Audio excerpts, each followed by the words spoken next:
Oke, malam ini kita akan belajar modul 6. Kita udah belajar waktu di Taipei, teman-teman udah presentasi modul 4 dan modul 5, jadi sekarang kita lanjut ke modul 6 ya. Ya, modul 6 ini mengenai manajemen sumber daya manusia dan perubahan organisasi. Nah, di modul 6 ini, teman-teman diharapkan untuk dapat paham mengenai ada 14 poin yang harus teman-teman pahami setelah belajar modul 6 ini. Yang pertama, pentingnya SDM. Yang kedua, proses manajemen SDM. Yang ketiga, perencanaan SDM. Yang keempat, rekrutmen. Yang kelima, seleksi. Yang keenam, sosialisasi. Yang ketujuh, pelatihan dan pengembangan. Kemudian evaluasi prestasi. Yang kesembilan, promosi, transfer, demosi, dan pemberhentian kerja. Yang ke-10 itu karakteristik perubahan. Kemudian yang ke-11, manajemen perubahan dalam organisasi. Kemudian yang ke-12, proses perubahan. Poin ke-13 itu tipe perubahan yang direncanakan. Dan yang ke-14 adalah pengembangan keorganisasian atau organizational development. Nah, 14 poin ini diharapkan teman-teman dapat paham setelah belajar modul 6.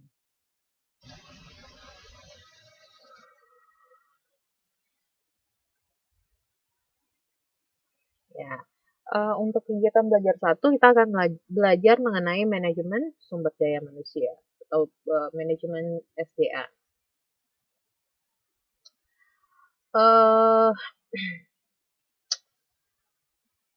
Sebenarnya manajemen sumber daya manusia ini sudah ada sejak dulu, tetapi cara pandang manusia atau kita terhadap sumber daya manusia itu dari waktu dulu sama sekarang agak sedikit berbeda. Sebelumnya sumber daya manusia itu atau karyawan itu lebih dipandang sebagai suatu alat atau mesin atau alat untuk meraih tujuan. Akan tetapi saat ini karyawan itu lebih dilakukan sebagai human, sebagai sumber, sebagai partner. Nah, itu adalah dua cara pandang yang berbeda dalam melihat karyawannya.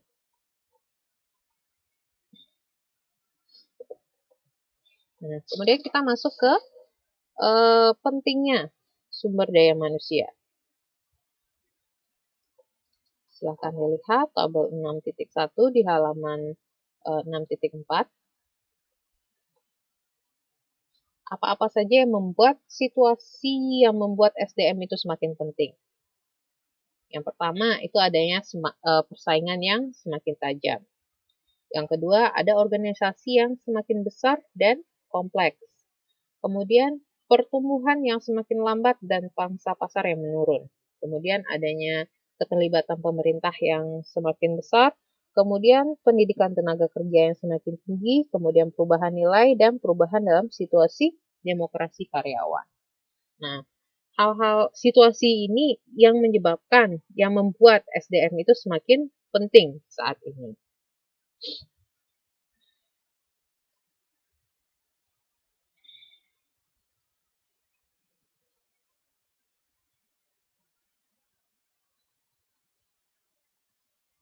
Nah, kemudian kita masuk ke proses sumber daya manusia.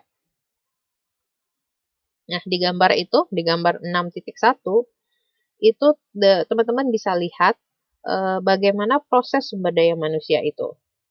Nah, prosesnya itu berawal dari perencanaan sumber daya manusia, kemudian rekrutmen, seleksi, kemudian sosialisasi, pelatihan dan pengembangan, evaluasi prestasi, kemudian promosi, transfer, demosi, dan pemberhentian kerja.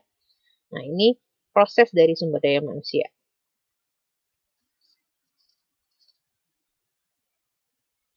Nah, proses ini nih kayak semacam lingkaran terus berputar terus.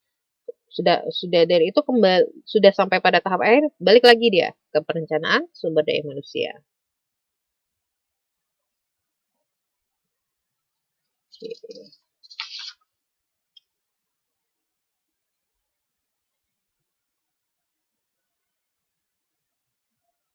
Kemudian kita lanjut ke perencanaan SDM. Nah, teman-teman bisa lihat di gambar 6.2 di halaman 6.7 itu ada gambar mengenai perencanaan sumber daya manusia.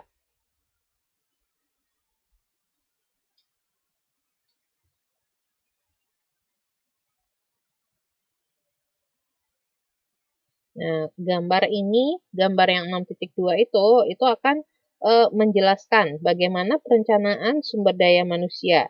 Nah, perencanaan itu dimulai dari situasi organisasi saat ini dan rencana yang masa akan datang. Jadi dimulai dulu, dianalisis dulu kan. Saat ininya gimana? Menganalisis dulu. Dianalisis apanya? Situasi ketenagakerjaan organisasi saat ini. Kemudian rencana organisasi di masa mendatang dan lingkungan eksternal organisasi. Kemudian setelah itu ngapain lagi? Diperkirakan. Diperkirakan apanya? Kebutuhan sumber dayanya yang akan datang. Baik kuantitas, baik secara kuantitas maupun kualitasnya. Kemudian setelah itu ditentukan supply internal dan supply eksternalnya. Setelah itu, setelah dilakukan menentukan supply internal dan eksternalnya, baru direncanakan rekrutmen dan pemberhentian atau pensiun kerja. Nah, setelah itu baru direncanakan pelatihan dan pengembangan tenaga kerja. Itu adalah perencanaan sumber daya manusia.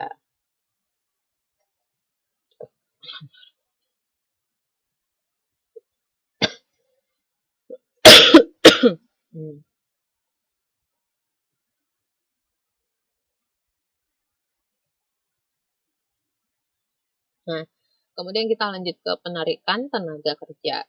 Penarikan tenaga kerja itu dapat dilakukan dengan dua cara. Yang pertama bisa dilakukan secara internal, yaitu dari dalam organisasi. Kemudian bisa juga dilakukan secara eksternal, dari luar organisasi.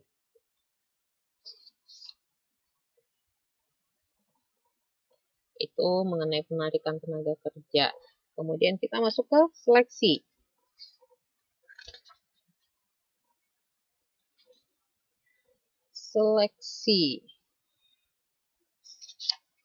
Nah, untuk proses seleksi itu teman-teman bisa dilihat di gambar 6.4 halaman 6.14. Di situ ada proses seleksi. Apa saja yang dilakukan? Yang pertama, prosesnya bagaimana? Pertama, ada lamaran kerja. Kemudian setelah ada lamaran kerja ngapain? Wawancara awal. Setelah itu apa? Tes. Setelah tes ngapain? Evaluasi latar belakang. Kemudian ngapain lagi? Calon tenaga kerjanya. Kemudian wawancara lebih dalam lagi. Kemudian tes kesehatan atau fisik, kemudian baru penawaran kerja. Tapi berdasarkan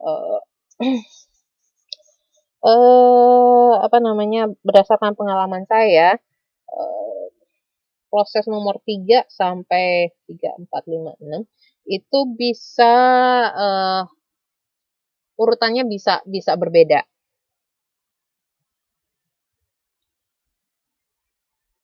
Bisa tes fisik duluan, bisa setelah itu wawancara mendalamnya, bisa juga evaluasi latar belakang yang mungkin terakhir. Tergantung dari perusahaannya. Kebutuhan dari perusahaan itu seperti apa, atau perusahaan itu maunya proses seleksinya seperti apa.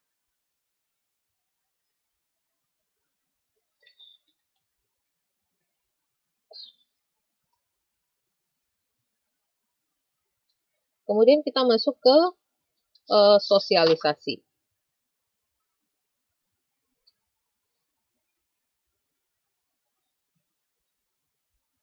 Sosialisasi itu apa maksudnya? Seperti apa sosialisasi itu? Nah, sosialisasi yang dimaksud di sini adalah karyawan baru itu diperkenalkan mengenai organisasi, kebijakan, prosedur, atau peraturan yang berlaku. Kemudian sejarah, misi organisasi, teman kerja, dan informasi yang relevan. Kenapa dibutuhkan sosialisasi? Namanya juga karyawan baru kan. Nah, karyawan baru tentu mereka belum kenal dengan situasi lingkungan organisasinya.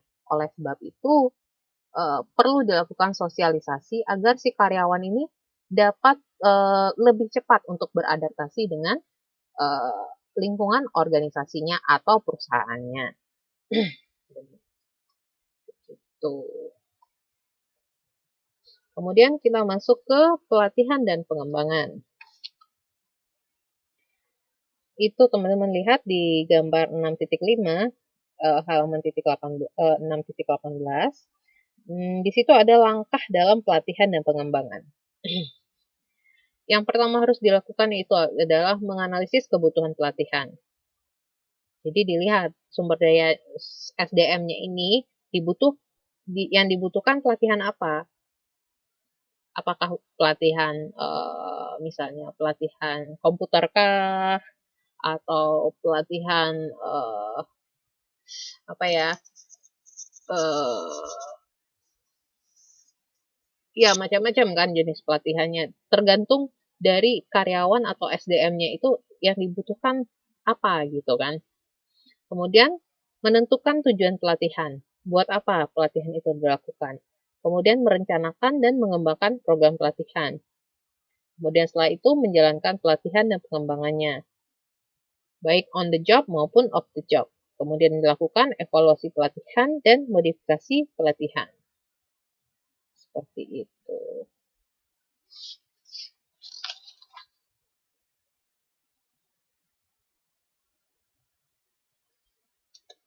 Kemudian lanjut ke evaluasi prestasi.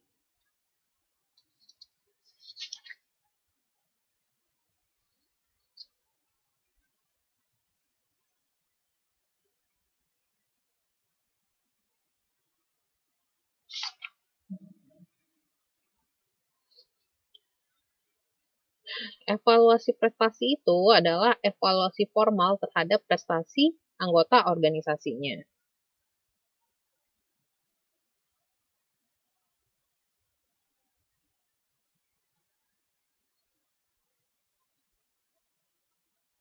Akan tetapi evaluasi itu juga dapat dilakukan secara informal. Misalnya manajer menegur kesalahan kecil yang dilakukan karyawan. Atau si manajer memuji kalau misalnya si karyawannya kerjanya bagus. Nah, itu juga bagian bentuk dari evaluasi, tetapi secara informal. Evaluasi prestasi secara formal itu mempunyai beberapa fungsi. Yang pertama, evaluasi prestasi dapat dipakai untuk menilai efektivitas pelatihan atau efektivitas seleksi karyawan. Kemudian yang kedua, evaluasi prestasi itu sering dipakai sebagai dasar penggajian, promosi, atau pelatihan yang diperlukan. Kemudian evaluasi prestasi itu juga bisa memberikan umpan balik kepada si karyawan. Maksudnya itu untuk mengembangkan perencanaan di masa mendatangnya. Seperti itu.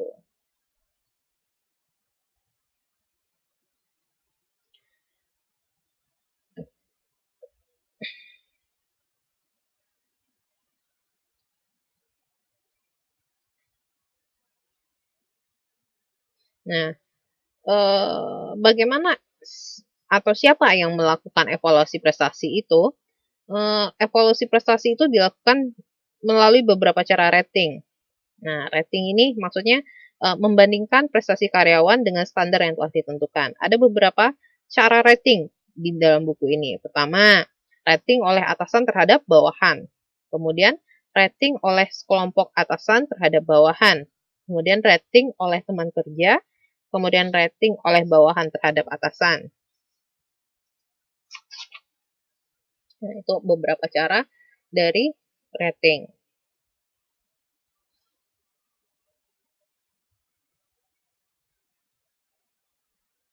Kemudian masuk lagi kita ke promosi, demosi, transfer, dan pemberhentian. Sekarang saya mau tanya dulu, promosi itu artinya apa? Definisi promosi itu apa? Silakan ditulis.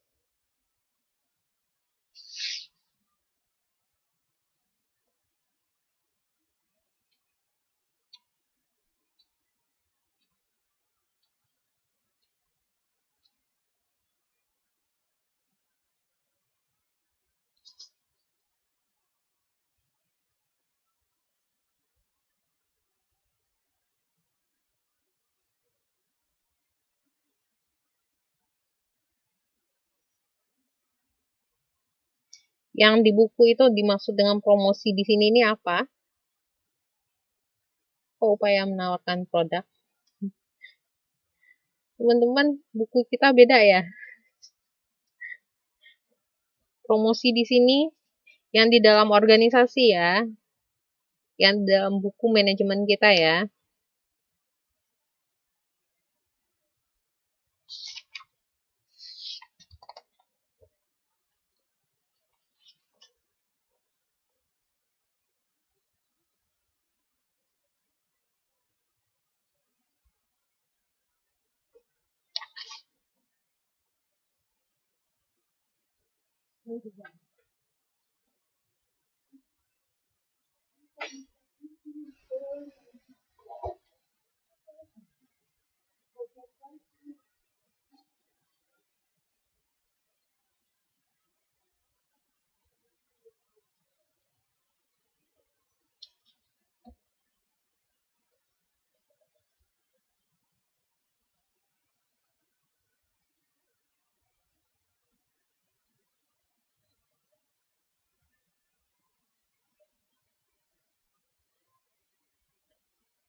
Teman-teman kayaknya banyak yang jadi sales ya di sini. Semuanya mengartikan promosi sebagai apa tadi? Penawaran produk atau barang. Banyak yang bilang kayak gitu. Well, promosi di sini yang dimaksud dengan promosi di sini itu adalah iya, bentuknya itu adalah penawaran. Tapi yang dilakukan penawaran itu bukan produk, tapi di sini adalah karyawannya. Karyawan dipromosikan. Itu artinya karyawannya ditawarkan untuk hal yang lebih baik. Misalnya baik bisa juga dari segi gaji, bisa dari segi apa namanya karirnya ditingkatkan seperti itu. Nah, kalau demosi apa? Ya, naik jabatan. Kalau demosi itu artinya apa?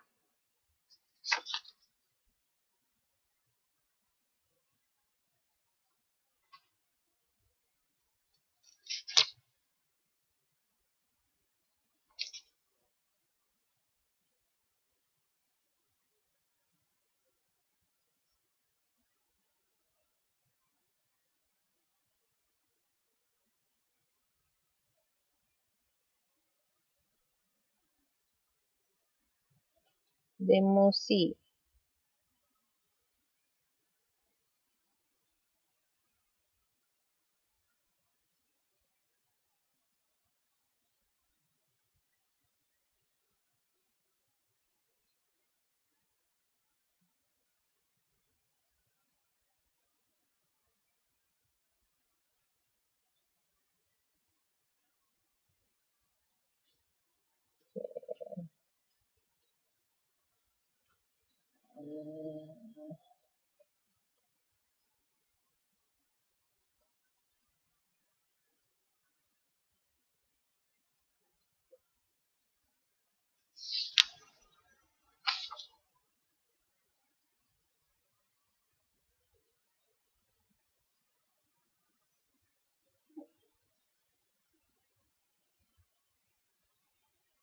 Ya,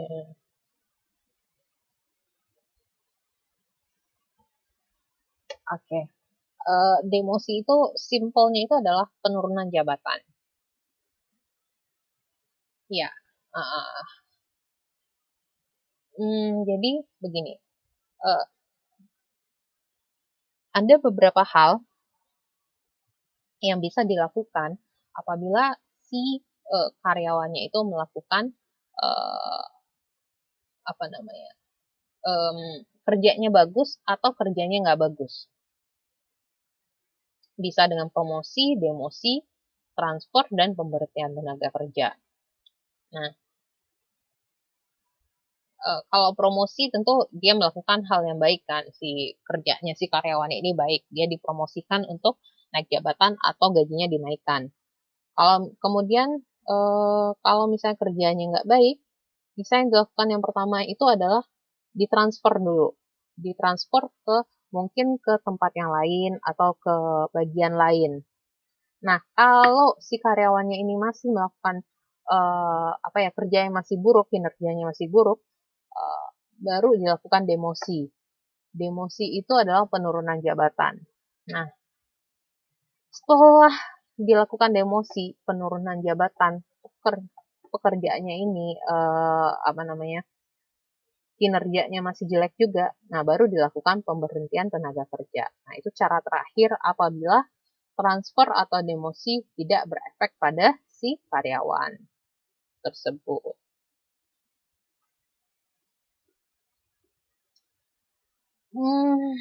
Mutasi itu lebih ke transfer. Demosi itu penurunan jabatan. Misalnya bab si A dimutasi ke cabang lain gitu. Jadi itu dipindahkan, ditransfer. Kalau demosi itu misalnya dia dulunya manajer produksi. Oh, tetapi karena ini mungkin diturunkan jadi wakil manajer atau jadi karyawan biasa. Nah, seperti itu. Itu baru namanya demosi. Ada lagi? Ya, mutasi itu sama kayak apa namanya tadi? Transfer. Oke, kita kemudian masuk ke perubahan organisasi.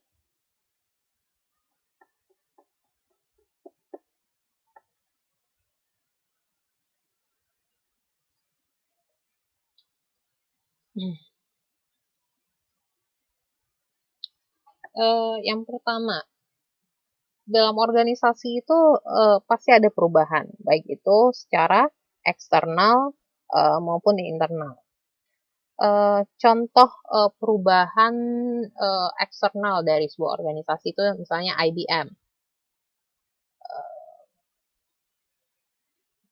dengan rivalnya, kemudian bangkrutnya perusahaan mobil di US itu dengan lingkungan ekonomi dunia.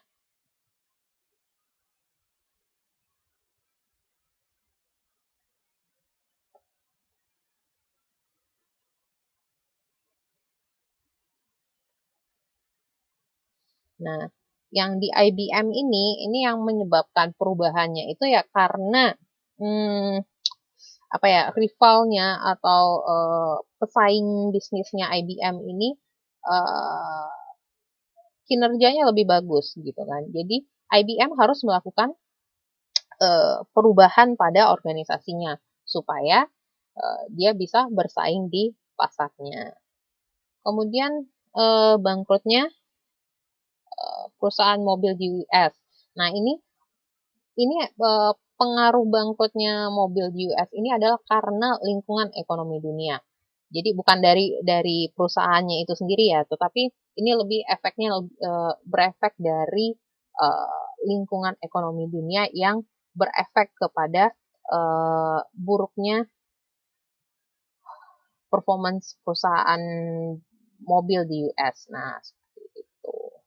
Nah, kalau yang perubahan karakteristik organisasi yang internal itu contohnya perubahan bentuk birokrasi. Nah, itu emang dari dalam kan. Kemudian tingkat pendidikan karyawan yang semakin tinggi. Nah, itu juga menyebabkan perubahan internal dari internal dari perubahan sebuah organisasi.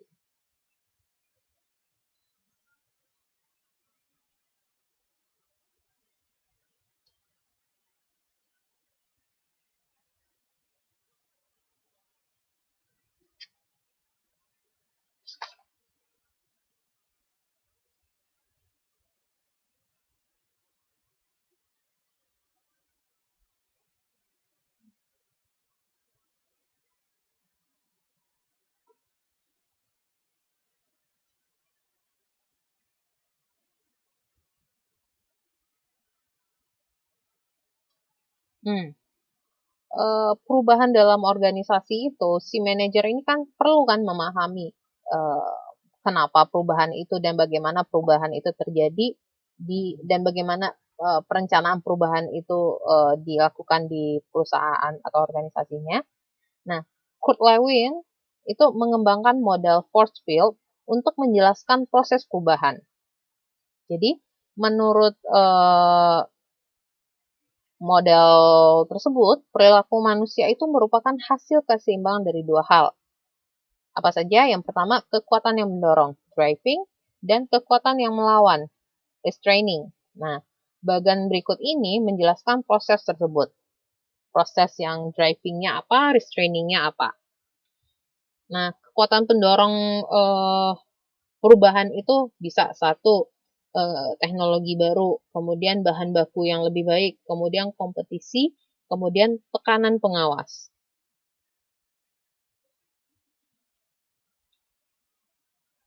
Kemudian ada juga kekuatan penahannya, mendukung ini maksudnya restraining yang melawan adanya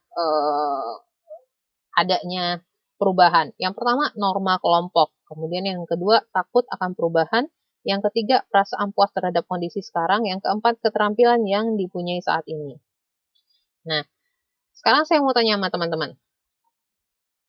Dari kekuatan pendorong atau driving yang ngedrive adanya perubahan di organisasi atau perusahaan itu, apa yang kekuatan yang paling kuat berdasarkan buku ini? Silakan dilihat itu di gambar 6.6.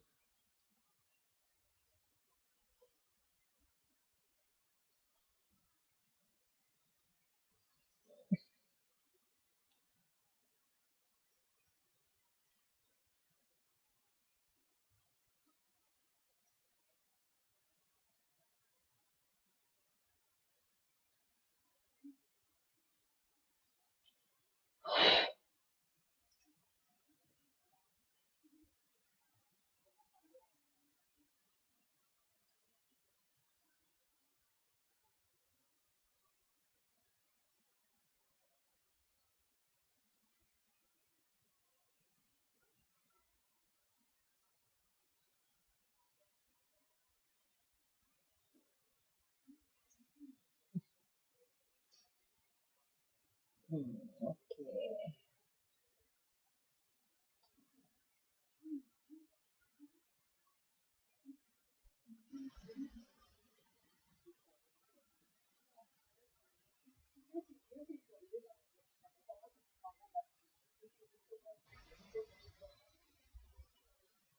Ya, benar.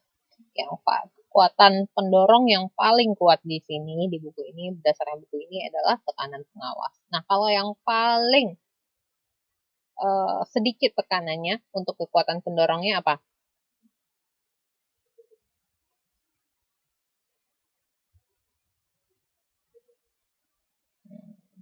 Oke.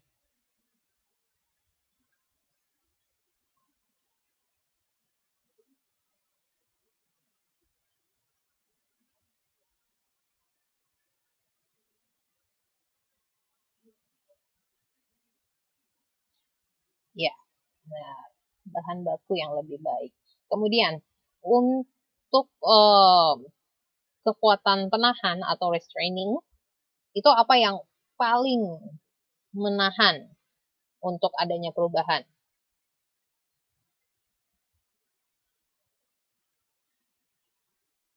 Faktor apa